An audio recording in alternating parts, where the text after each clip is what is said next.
Okay, it's 10 o'clock. Let's get started. So, I just want to remind what we are talking here. We are talking about the human psychology and what, w- how you know we I think first thing is understanding the pitfalls that we have in our brain. We have so many biases. We need to understand them and then see if anyone around us using those biases against us. We need to be aware of this. Why this is so important in investing? In investing in the finance world, it's very high likely that it's more of emotional game than the actual IQ. You don't need to be super intelligent to become a good investor. You need to have a right emotions and you need to understand the majority of psychology, how emotions been tweaked and twisted against us in the investing world. So we are touching this point and we are covering some biases. I'm taking example of IKEA. As you all know, you've been visited IKEA in your lifetime, not once, many times. How IKEA uses the psychology, human psychology, to get more sales and stay within shop. So we will see how, all the psychology hacks that IKEA uses in their shop, and they also have one bias named after them. It's called IKEA effect. You can see it here on this. All the biases which are listed here. We have one thing called IKEA effect. It's one of the bias that we need to be aware and see how we can overcome it. Okay, so before we go into that, so last 2 weeks we talked about week before last week we talked about instant gratification versus delayed gratification. This is also part of our human psychology. Some and Our brain always wants to go towards instant gratification. We want quick things. We want quick wins. We don't want to put any efforts and get things done. Whereas delayed gratification is something, you do things, but results you would see it in the long run. You don't see it in the short run. So this is something we talked a week before last week. I just want to remind the different topics we are covering. The psychology is a bit vague, so you have to have a real examples when you want to understand these concepts. So try to observe the environment around you once you learn this concept to get a feel of these concepts. So if somebody is eager to eat chocolates, or somebody eager to do more watching instead of doing something good for the future, you would realize it's instant gratification. We see instant gratification all around us, right? Every day we see, we want to consume it now rather than doing something for the future. Very few people do daily workouts. Even though they have time, they just want to sit and do something else, watching Netflix or doing something which they are falling trap of instant gratification, right? So my suggestion is have an open mind and observe the environment with these tools which I'm sharing with you, so you get a more feel of these concepts. Then we talked about system one and system two thinking. System one, I just try to give some examples. Driving car or choosing what dress to wear for a given day, you are mostly falling under system one. Whereas system two, I would urge you, any big impact decisions, you give yourself time. You give your system two brain to think through logic and emotional and all the parts of the decision you are making. So I gave some examples: buying a car or buying a home, buying big investment. choosing career, selecting life partner, etc., etc. Any big decisions in your life, don't take with the system one. Always take with system two. Take yourself time. The simple tool I would recommend is always delay the big decisions. Don't take instantly the big decisions. Always give yourself time and take a um, couple of days, sometimes couple of months for the big decisions. That's how you're not falling into the trap of system one brain, and then you are giving time for your system to think through the things. Okay, so this is but this system one, system two, we got it through the evolution of human brain over many millions years. You can't just fix this. We have to live with this.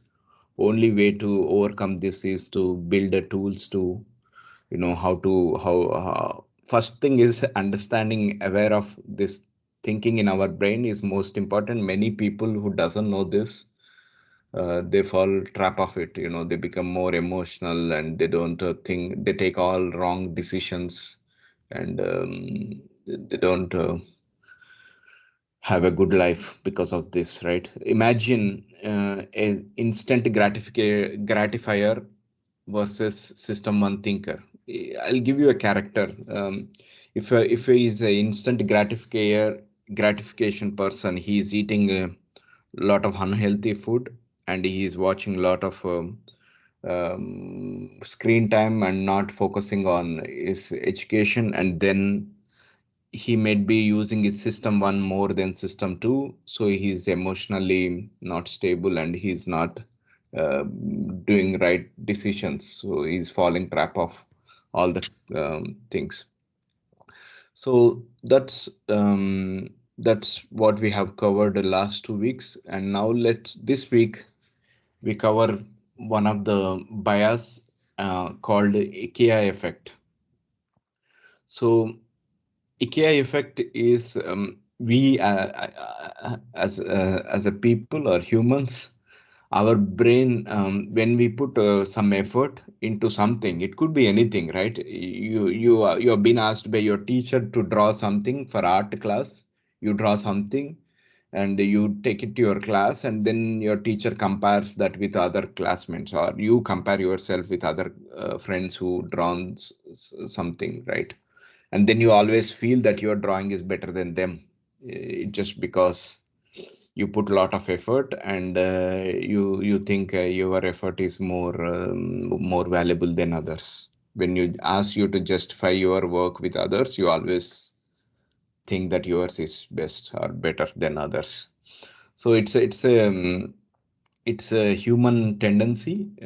We humans, any effort we put into it, we give more value to it. So let's take an example of IKEA, right? In when you shop in IKEA, all the furniture you get at home is it just boxes. You have to assemble it yourself. Because we are putting effort to assembling the IKEA furniture, we think, we human brains think that IKEA furniture is better because we build everything from scratch. So this is a bias in our brain, and this is found out by Harvard team some years ago, and you need to be aware of this. Okay, now how does this affect in our investing world? I see many times people who did some work on some idea, they are biased towards it. For example, let's say a person looked into buying a house, or maybe he's been searching for 3 4 months to buy a house. So this person psychologically biased towards buying some or other house because he put lot of effort, he told his friends he is searching house, and etc etc. Human tendency is that I put effort into this, let me take some decision about it. Instead, you probably do the other way, right? Even though I put an effort, I don't take any decision until I feel it's logical or it's the best of my interest, right? That's how you should tweak this kind of IKEA effects in our life in decision making. Uh, Same in investing also. Some people, they like the ideas. Suppose they bought some business, they like to think that because they put a lot of efforts to analyze the business, understand how the business work. For example, they looked at the business model, they looked at the numbers, and they looked at the management. So they put a lot of efforts. Let's assume they put 50 to 100 hours effort. If somebody comes and says that, hey, that business has these flaws, you can't buy that business, I see this is some flaws in this business, then he is not ready to listen, because he's put a lot of effort. He's biased that his idea is good. It's not just one person, it's we as a human, we have this bias in our brain. So let's look at some videos just to understand Each this. year, millions of customers flock into IKEA, everyone's favorite Swedish retailer. The company has somehow found a way to make customers assemble their own furniture and still love the product. This connection between labor and love is a perfect illustration of what economists have dubbed the IKEA effect. At its core, the IKEA effect is the idea that we overvalue things that we create ourselves. This might seem intuitive, but it flies against the grain of traditional economic thought. And some research from Michael Norton, Daniel Moshon, and Dan Ariely shows us why. Here's what they did. They divided people into two groups. Group 1, the builders, were given a plain IKEA storage box and told to assemble it. Group 2, the non-builders, were given a pre-assembled IKEA storage box and given a few minutes to inspect it. Once both groups had completed their tasks, they asked each group two things. First, how much money would you give in exchange for this box? And secondly, on a scale of 1 to 7, how much do you like this box?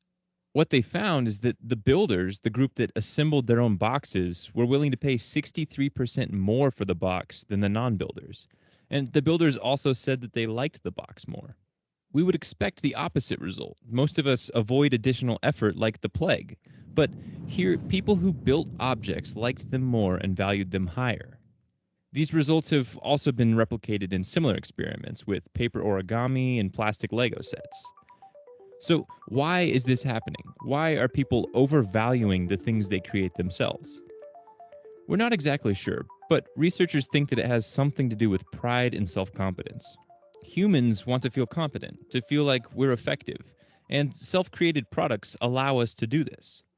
Because we build our own identity through our behaviors and actions, it's important that those actions are aligned with who we want to be. If we want to be seen as a capable and productive human, we have to prove that to ourselves through our actions. This is why when we build a bookshelf, we feel better about it than if we bought the same bookshelf pre-assembled. We take pride in that bookshelf that we put together because it's no longer just a bookshelf. It's a signal of our own competence to ourselves and to others. Now, the pride we feel for our own creations isn't the only thing causing the IKEA effect. Another driver here might be the emotional attachment we have towards something. This is similar to what's known as the endowment effect, which tells us that we value things more when we own them.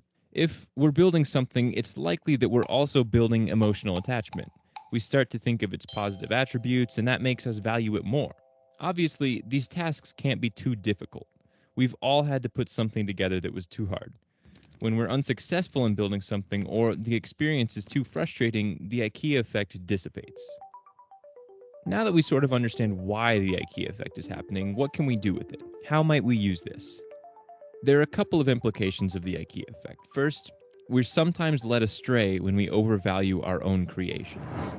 Just because we put our own time and effort into something doesn't mean that it's better than what others have created. This is similar to the not invented here syndrome, where companies ignore outside ideas in favor of their own internal ones, even though they might not be as good.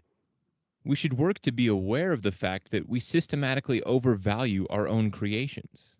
The second implication is we can find ways to use this to our advantage, both as leaders and as individuals. The IKEA effect tells us that our desire and need to feel competent and signal that to others and ourselves might be a bigger motivator than we realize. As leaders, we can use this as a reminder that the micromanagement approach is seriously flawed. We should involve our people in projects, as letting them create things might lead them to be more satisfied with the end product. As individuals, we might come to realize that choosing to relax instead of engaging with labor might actually decrease our overall life satisfaction. As our world begins to double down on outsourcing the smaller tasks, and companies like TaskRabbit, Postmates, and Grubhub continue to proliferate, we might be leaving opportunities to feel prideful and competent on the table. So this is just an illustration of how IKEA affects us. Any questions or anything you want to ask? So is it good to buy products in IKEA? Still? No, it's just a name they gave it for this bias. It's not. It's nothing to do with IKEA. But they gave the name IKEA effect because they observed this, especially a lot in IKEA stores. And it's a very well fit. Okay.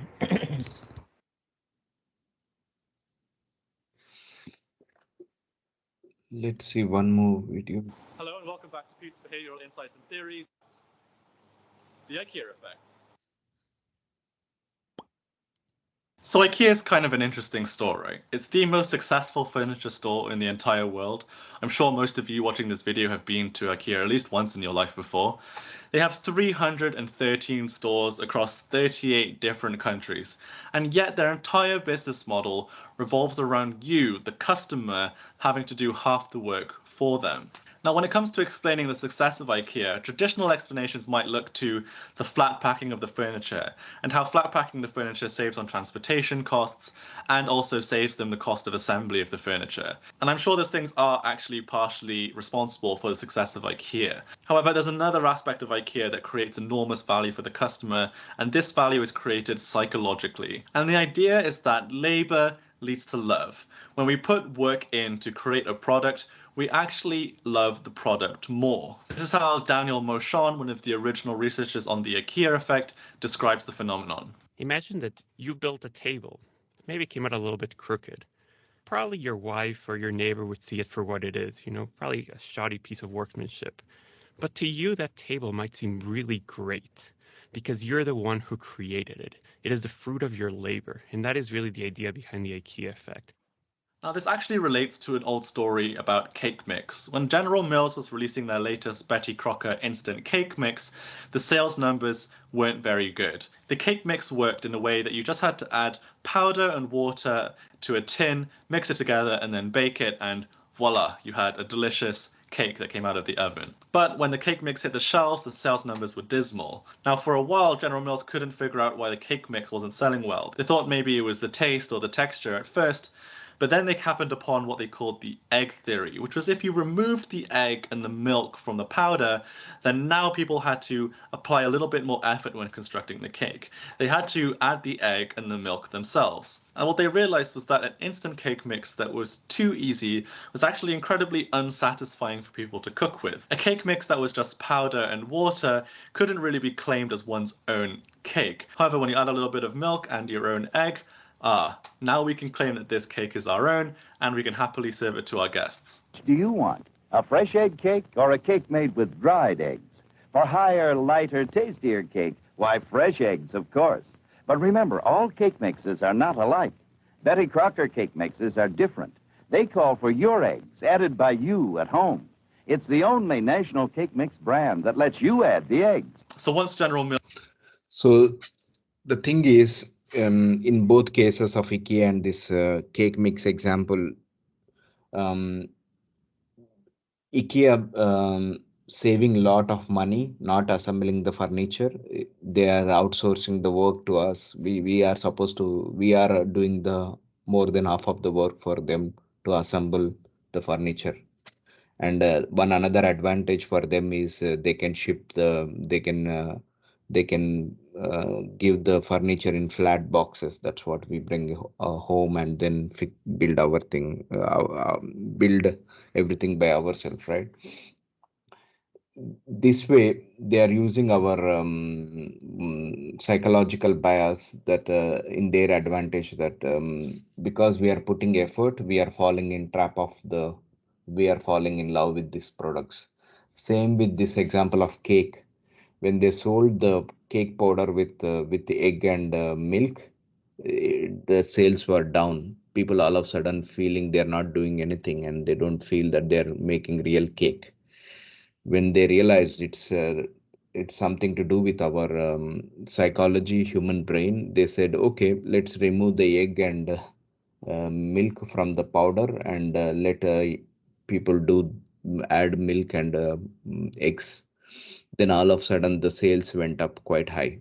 It just because we as a human, uh, we we like we like to do things, and when we put a labor effort, we try to give more value to it. So yeah, that's the that's that's the bias we have in our brain, which we need to be aware, and see how we could facilitate. Mills removed the egg and the milk from the powder, suddenly Betty Crocker cake mix was selling exceptionally well. So this idea of labor leading to love was first investigated by Michael Norton, Daniel Moshon, and Dan Ariely. And the experiment involved getting people to build origamis. So they had two groups, the builders and the non-builders. The builders were given some origami paper, some instructions, and they were told to make a beautiful crane. Now, these people were amateur origami builders, and the cranes that they made didn't look that great. But nevertheless, when they'd finished their amateur cranes, the researchers asked the participants, how much would you bid to keep your own crane?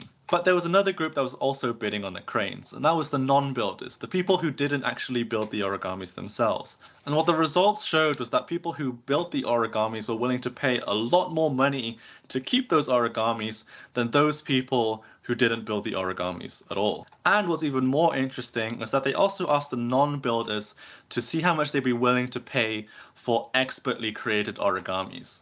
And what their results showed was that non-builders were willing to pay a lot more for expertly created origamis, even more than what the builders were willing to pay for their own origamis.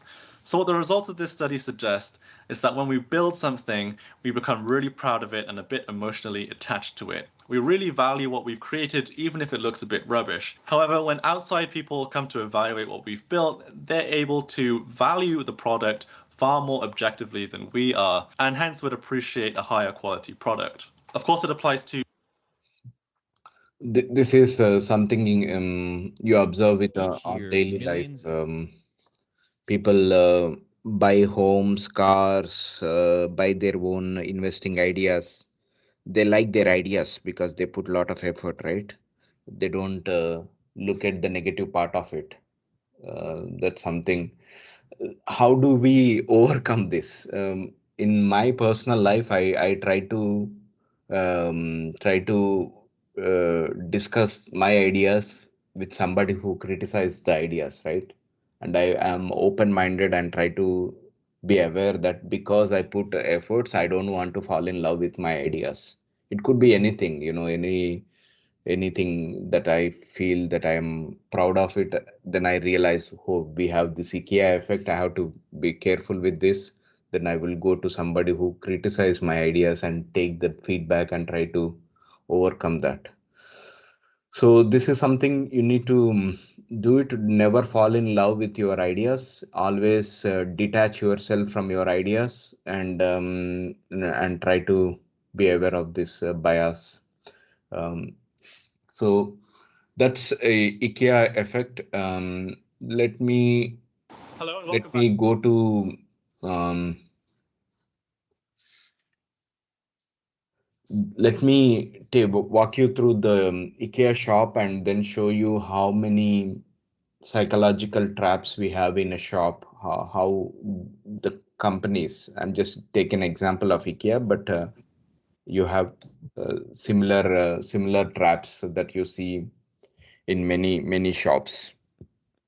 How they use this psychological traps against us, and how do you be aware of them. Okay, so let's walk We're through. gonna go. Oh, you have a question, Lucas? Yeah, you said we're gonna go to the shop and see. I didn't understand if we're really gonna go to the shop or you just used it as an example. Yeah, I would walk you through some slides where we would see how the shop looks, and then I'll explain That how the makes more traps. sense. Yeah. Thank you. So first hack we saw it is this IKEA effect, right? They are selling the furniture, which we have to assemble more. We have to put a lot more effort than IKEA guys to build the furniture. And even though we are putting a lot of effort, we are not they are not selling it for cheap. They still sell it for the higher prices, right? So that's first hack that they are using against us. If you know, in India, before IKEA, all the furniture shops are pre-assembled. You just go and bring home the furniture, and they will send a guy, carpenter, to assemble the furniture at your home, at your doorstep. And the labor cost is 30% or 40% of the actual furniture cost. Not 30, sorry, maybe 10 to 20% of the actual furniture cost. So in case of IKEA, that cost is not there because we are doing their job. That's and the other thing is the shipping. They have a huge advantage. IKEA has huge advantage of shipping this boxes across the world from their manufacturing plants to the IKEA shops, because they come in these boxes, right? They can easily fit into the containers and they can easily fit into the trucks. Whereas already pre-assembled furniture, it occupies a lot of space, and then you spend a lot of money in transportation. So imagine traditional players shipping the furniture, pre-assembled furniture. They spend a lot of time, lot of effort and money on the transportation, because they need many containers, many trucks, versus IKEA, where everything comes in boxes. It's easy to ship, and you have forklifts to move the boxes, and then they very well fit into the containers and the trucks. So that's first hack that IKEA using. The second hack is, many of these IKEA stores are away from city. And we are being forced to drive long way to go to the IKEA shops. They have huge parkings and they are quite big. Because you took an effort to go there and you spent half of your day to go there and find a parking and everything, our brain says, hey, I put a lot of effort, let me buy something from the store. That's another hack that we all fall into with IKEA. So because we took an effort and we spend half of the day to go to IKEA, because they are far away from the cities, and we tend to buy some or other product. I know some of my friends, they visit IKEA and they buy something which they don't need at home. Some painting, something, they put it in the garage, they never used it, and they sell it after 6 months for off price. And I never understood this. It's just because you've been there to eat some food, because you spend half day to reach the store, you end up buying something or other which you don't need. This is another hack which IKEA using against us. This is a human tendency that you put a lot of effort, so you want to do something to satisfy your effort. Okay, so this is hack 2. Store locations is another hack that IKEA is using. I mean, it could be another way. It may not be psychological, but it could be another, that they need huge parking and they need huge space that is not available in big cities. So they are keeping the stores outside of the city, but that's also in their advantage. They don't lose much business because their stores are outside. In fact, they are making more money because their stores are outside. People are buying more because they are spending a lot of effort to reach those stores, and because they spend their effort. So these are all coming from psychology. This is our human brain. We fall into these traps. It's in our brain. Without knowing this, we would fall into the trap. Next hack they use against us is this maze-like design. When you go to IKEA shop, you see these designs, right? They actually trying to help you to walk through the store with the arrows and lights and everything. I guess you are familiar with this maze-like design in IKEA stores, right? Yeah. So this is also a psychological trap. Basically, what they are doing is they are making our brain bit lazy, and they are avoiding our brain to do thinking by forcing us to follow the arrows. By that, they are forcing you to watch all their available stuff to sell, right? They are forcing you, when you are following the arrows, you are basically, but there is a shortcut here, right? If you don't want to visit all this area, you can simply go, there are shortcuts. But what they are doing with this way of design is they are forcing your brain not to think too much, follow the arrows. By that means you are watching all their goods which are available for sale. So that's another psychological hack that IKEA using against us, making making you see these hacks everywhere, right? If somebody wants to buy a house, they always wants to buy a readily available house, because then they can see and they don't want to put any effort. They go and buy, even though they know that if they put some effort, they can find a piece of land and build their own house. But they want to avoid effort, and they want to make easy decisions. So this is also our brain. When instructions are being given, we follow blindly. Those blind following sometimes is a traps. Many times it's trap. You should always question. So this is one another hack that IKEA is using from psychology against us. The fourth hack is guiding arrows. This is the same thing I talked some time ago. Guiding arrows actually forcing you to watch all their offerings in the shop. See, I mean, just want to go to IKEA to buy Philips bulb or some IKEA bulb because my bulb is broken. But because of this design in the store with these arrows, I am forced to walk through all the store. Uh, and then all of a sudden, I went to buy for a bulb, but I buy more stuff than what I supposed to buy. This is also a psychological hack that many stores use. IKEA is very good in this. In fact, many of the companies these days are hiring psychologists or psychology people to take the advantage of our brain biases to design the stores. End of the day, their goal is to sell more stuff, right? So they are using such hacks. So this is the fourth hack that you see it in IKEA store. The example of IKEA store is because it's well-known shop. We all visited the shop, so this gives you a very good idea how shops are using. Some question somebody has? Okay. So the fifth hack is uh, desensitizing the environment. So basically, you would see desensitizing environment is basically it's a closed environment. You don't see what's happening outside. You would see such environments in bars. I don't know if if you have seen bars and casinos. These are the desensitizing environments. The reason why they do this is so that you spend more time in store and you don't think about what's happening outside.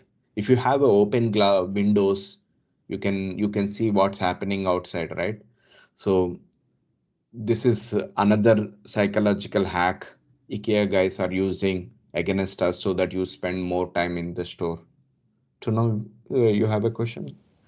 Yeah, in IKEA, at the bottom floor, then there's windows and you can see outside. But if you come up or underground, then you can't see any windows. Yeah, exactly. So this is also some kind People of do think that people can see the time In because Kansas, there they is a come window, down. right? They come down and then they like to return stuff or buy something like yeah, food or something, and then they will see.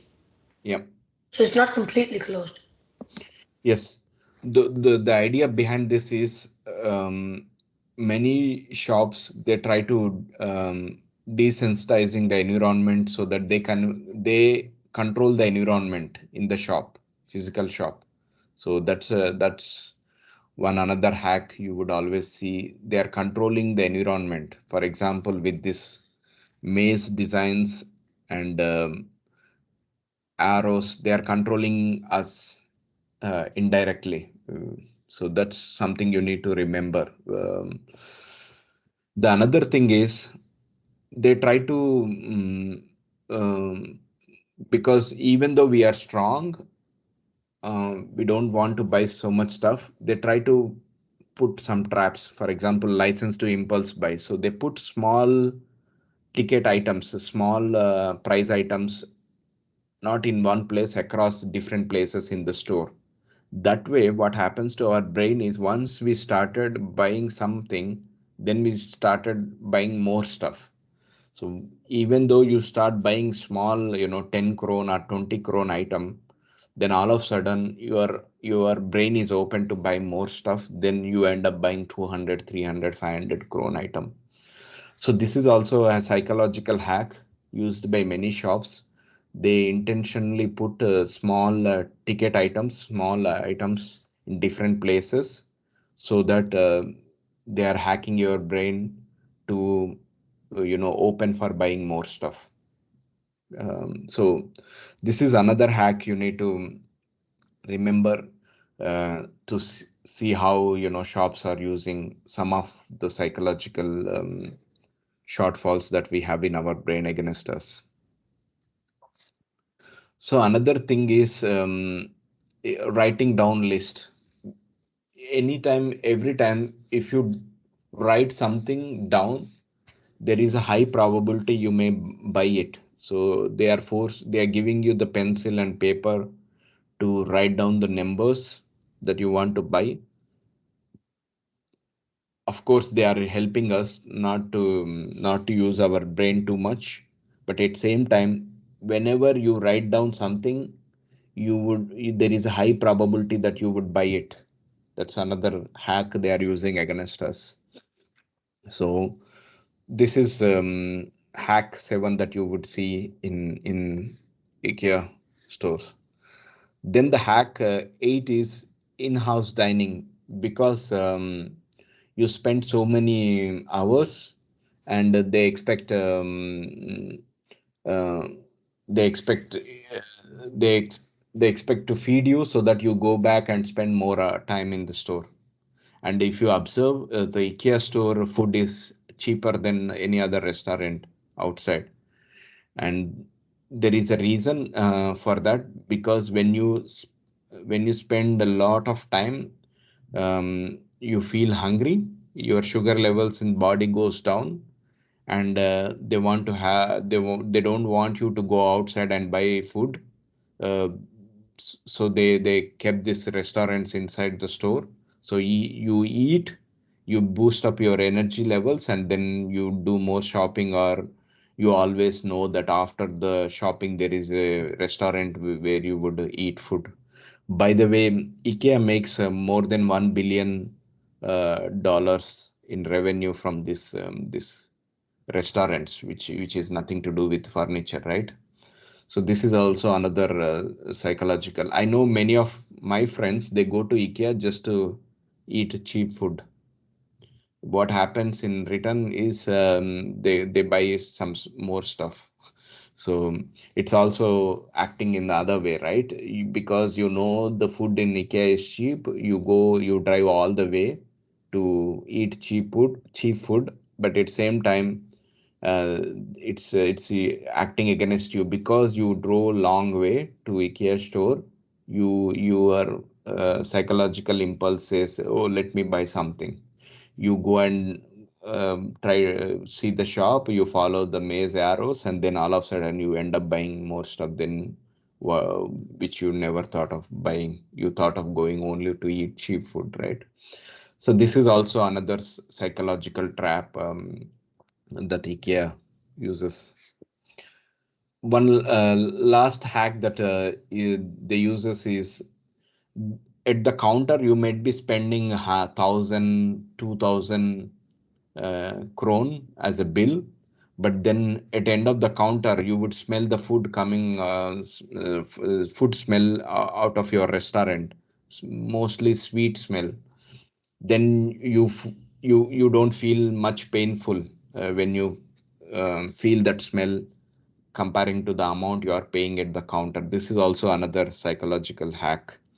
uh, the intention why they have kept the restaurants and the specific smells so that you don't feel painful of paying. Okay, so these are the hacks that different shops. This is just an example of IKEA, but all the shops have similar hacks. Some are other hacks that you need to observe and realize companies are using our biases against us to get more out of us, in terms of sales. So what I'm trying to say here in these slides, I'm not saying you not to visit IKEA, or I'm not saying you not to buy stuff from IKEA. What I'm trying to say is these are the traps that you need to be aware, and then you build the tools around it. Okay, so what tools I built for myself? First thing is I am aware of these traps. Whenever I go to IKEA, I realize these are the traps. I know them by heart. Then first thing is I try to avoid the environments. I don't visit the shops because I know I can't control my emotion. I know my brain is emotional. It has all these flaws. It's very difficult to control it. So the best way to avoid is don't visit it. Who is asking you to visit? You can buy it online, right? So I try to buy stuff online. That's one thing I hacked myself not to fall into this trap. So any IKEA item I want to buy, I try to buy it online. That force me to only look at the thing I want rather than looking at 1,000 things they want to sell it to me. Okay. So that's one hack I built myself to avoid this trap. Another hack I do is I make a list of the things I want to buy so that I focus on the list because I write this list before I leave the home. And we also do oath and say ourselves aloud, we would not buy anything more than what we listed here before we leave the home. This is funny, but this is how our brain works, right? If you write down and if you say it loud, your brain would not fall into the traps. You would mostly follow whatever you wrote down and said loud. So even if I want to visit the shop, what I'll do is I'll write down the list of the things I want to buy and I would say it myself. I know there are traps. I don't want to buy anything more than what I'm supposed to buy. That's the oath I would do before I visit. So I gave you some more examples. Uh, Avoid visiting casinos. They are the psychological traps where they expect people to spend money. They give you free alcohol. I'm just telling you the examples of real life. They give you free alcohol because then your brain is numb. Your brain can't make logical decisions. It relies on system one rather than system two. Hence, you start betting more. You take more risk, right? So that's a big trap. I would say landmine in the real life. We are not in the war, but we are always war with our own brain. So try to avoid those traps: visiting casinos and avoid auction houses. Auction houses are very good traps where they psychologically um, put some traps for us so that we are being compared with other auctioners. So somebody auctioned for hundreds, all of a sudden because somebody auctioned 100, I want to increase it 110. So the whole house is psychological trap for the house to get more money from the auction they are doing. So you can't control your brain. Better thing to do is avoid them. If somebody offered you to come to auction house, you say no, I'm not interested. Somebody offered you to come to bar, you say I'm not interested, because that environment force you to drink more. Instead you drink at home, then environment is in your control, you don't force yours. And there are similar traps. You have it in everyday life. You should avoid those traps and try to build some tools against those traps. Any questions, any reflections you want to share?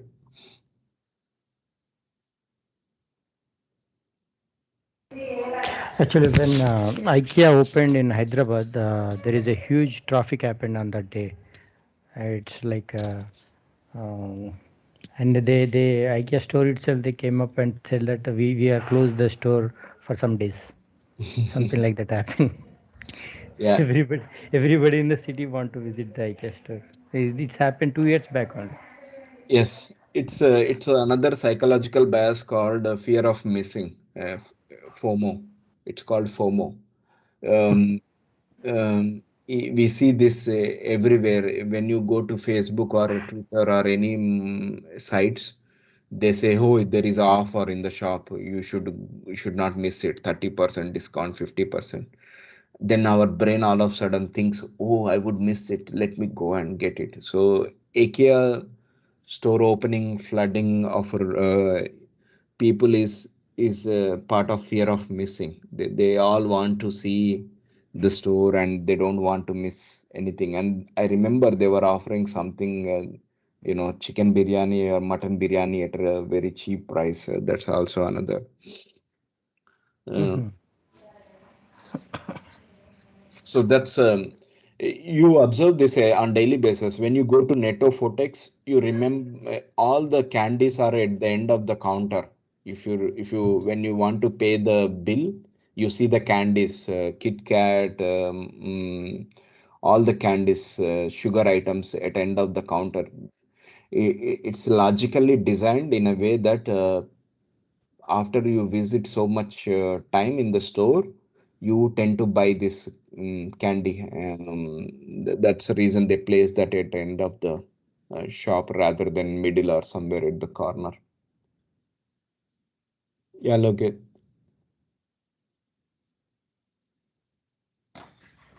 Hey, Eddie. Hi. This recently, I came across one incident I just would like to share. Maybe it's also resembling what you're explaining here. This Black Friday concept.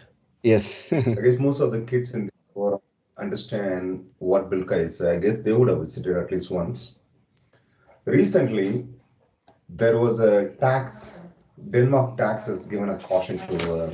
It's not a tax authority. I would say there is a consumer authority in Denmark. They given a notice to, Bilka. The reason they gave the notice, it was nearly 13 million kronos. The reason they gave is in autumn, Bilka has increased the product price for 30%. And then when the Black Friday came, they gave the discount of 50%. Wow. So technically, if you look at, they have not really given a discount. They increased the price and then they reduced after just 3-4 months, just to attract the people with a big discount number. Yeah. Is it also just going along with this psychological trap, or how is it? Yeah, it's definitely psychological trap, Ambu. That's for sure. So this Wait, so guys, store guys uses this big events. If you remember this whole Black Friday, Singles Day in China, Republic Day in India, these are all psychological traps. Came up with Singles Day in China came up by Alibaba. Similarly, Black Friday, somebody in US. It all started and spread across the world. My trick to Black Friday is I never buy anything on Black Fridays. I try to avoid those traps. Maybe it's discounted. I still don't want to visit because then all of a sudden my brain try to buy more stuff, and then I tell myself that I don't want anything on offer, and I don't want to buy anything until I know that I really need of it. But Black Friday is a big psychological trap. One can do a big research uh, on Black Friday, how the stores are using this trap against us. I agree. And the increasing of that 30% during autumn is also a play. They are playing. So people who visited the store, they remember the prices. Then when they saw the discount, they realized, oh, I'm getting something discounted. But in theory, nothing is discounted there. They just artificially increased the number and then reduced it to get more sales during the Black Friday. And another thing you observe during the Black Friday is they try to clean up their unsold inventory. The offers that you see is the products they could not sell it to during the day. They want to clean up their inventory. That's also another reason. You need to remember that. Yeah, that's a very good point actually. If you look at the products on sale, you don't find any latest products.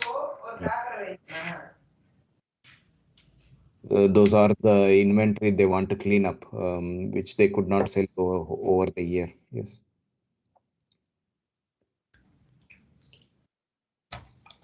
And once you understand this, you see many examples. I gave just one example of this candy location of the grocery stores where they keep the candies.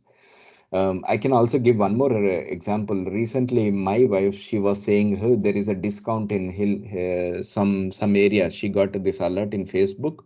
It only says 50% discount. She thought, okay, 50% is a huge, so I'm getting something for off. I generally don't go there, but she forced me to go. And then I went there, and then the prices, as Ambu was telling, prices are the double than normal prices. So they kept the price at 300 kron, and then they are saying 50% discount. That's 150 kron, but the actual price is 150 kron. I'm not getting any discount there. They just boosted their price, and they are attracting many people by offering 50%. They don't tell you how much the prices, they just tell you the percentage. So that's also human brain. We all fall into trap. Even though I know all this, I fall into trap. So we need to be aware, and we should watch out such traps. Yeah, Lokit.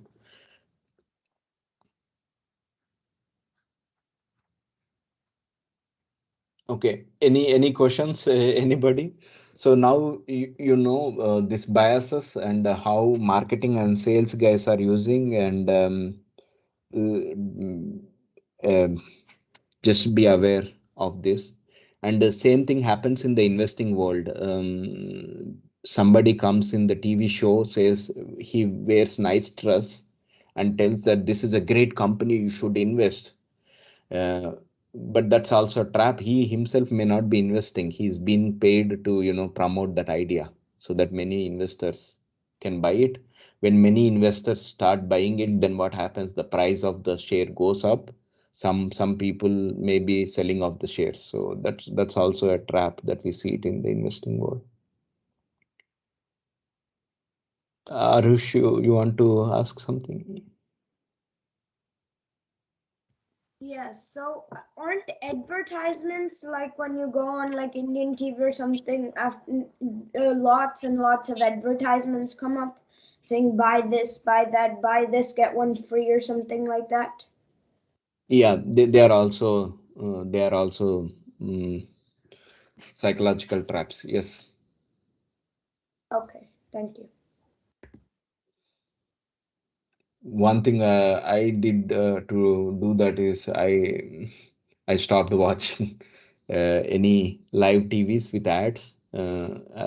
Even though it's a great cricket match or great show, I try to avoid it. I would watch it later when there is available without ads. Located, yeah. Sorry, I forgot to lower my hand. Okay, good. So